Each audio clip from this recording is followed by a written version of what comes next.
Matt Stinchcomb on your radio right now, SEC Network and ESPN college football analyst, former first-round draft pick out of Georgia, the Georgia Bulldogs. Matt, what do you make of the air raid offense and Mike Leach in year 2 after this most recent outing where they go score 40 unanswered points at Auburn this past weekend? What do you think? Yeah. It's, we saw them, gosh. Is Vandy? How many weeks ago was it now? About 3 weeks ago, maybe? Versus Vandy. Yeah. That's what it was. I think, just shy of a month ago, right? And, it's, I will say that, first of all, the kid at quarterback is having like an out-of-body experience the past couple of weeks, it seems like, where it's just, what do you have, 2 incompletions in the second half this past week or something like that? Right.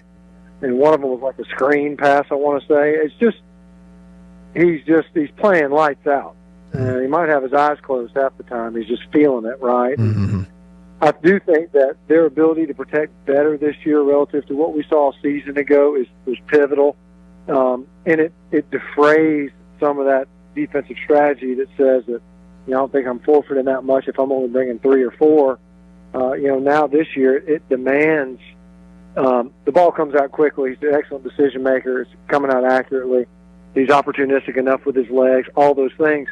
If I want to affect the passer, I'm going to have to borrow. Mm-hmm. And it does. He looks like a year 2 quarterback in a Mike Leach offense. So it's been fun to watch, frankly. Some people are like, oh, my gosh, like watching an option offense. I like watching option offenses, too, something that's a little bit different. This was different. Yeah. The way they involve the running backs in the passing game. It's just it's proven to be that curveball, that changeup that can actually persist. And he's been able to do that. And you catch the right players in that system. I don't know that consistently they'll always have it. I think they'll be competitive pretty consistently.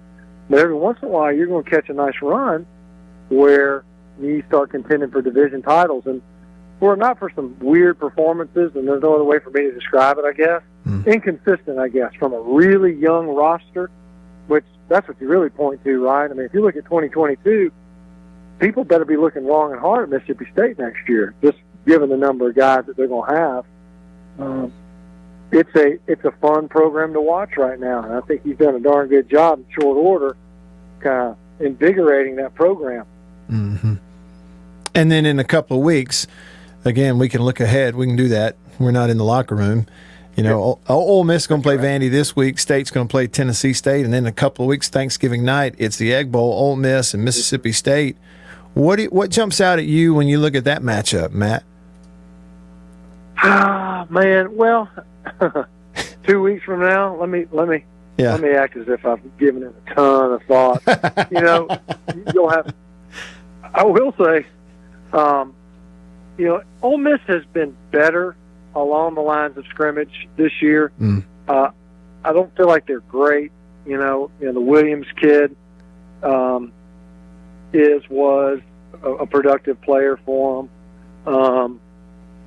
But is it to the point where they consistently lean on it? I don't know. I don't know that I would say that. Pretty good run game, like an actual handed-off run game. Right. Even though State will do that from time to time. The fun part in that game, I think, to me, is the quarterback matchup. They never take the field at the same time. I know we put a lot of emphasis on it. But you're talking about a guy who I think, if he stayed healthy, would probably be on the leading edge of that Heisman race at Matt Corral. And the other side, with probably the most underappreciated player in the conference. I think I could say that and not be overstating things too terribly much in Rodgers. So that could be, I think that's a lot of fun. I do like the State defense. That's one that, especially earlier on in the season, I thought maybe this unit's getting overlooked a little bit. And Lord knows that they've had an opportunity to figure out and be thinking about what it would take to defend an offense that's led by a guy like Corral, who, if he's healthy, when he's healthy, is maybe the best dual-threat quarterback in this conference. I mean, I don't know who else I'd put up there that's nearly as productive and can do it in both phases, run and pass. So it might be one of the more intriguing Egg Bowls, and depending on how the next couple of weeks play out the rest of the way in the West, that might be the game, the best game of that week, period, in the conference. Mm-hmm. Really interesting. Well, Matt, it's always great to catch up with you. The time goes by quickly, which means we enjoy getting to hear you talk and hear your thoughts. We don't do it a lot, but really do appreciate you coming on. Hey, you got an assignment this weekend? You headed to a game? Yeah, I'm going to an exhibition. It's Kentucky, New Mexico State. I get to see them 2 weeks in a row, the Aggies at New Mexico State. We'll see if they can gird themselves up a little bit better versus an SEC opponent this time around. There you go. Attaboy. Well, we know it might be kind of chilly and there may be some leaves changing up in Kentucky. I guess in Lexington, though, maybe the leaves have already fallen this time of year.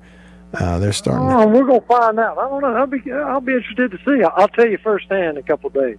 Yeah, let me know. Matt, I really do appreciate it. Thank you so much. Talk to you soon. Thanks for having me, brother. Yeah, absolutely. That's Matt Stinchcomb, former first-round pick out of the University of Georgia. Played in the NFL. Now he's an analyst on ESPN and the SEC Network. You can follow him on Twitter at mstinch79. I suggest you do it if you don't.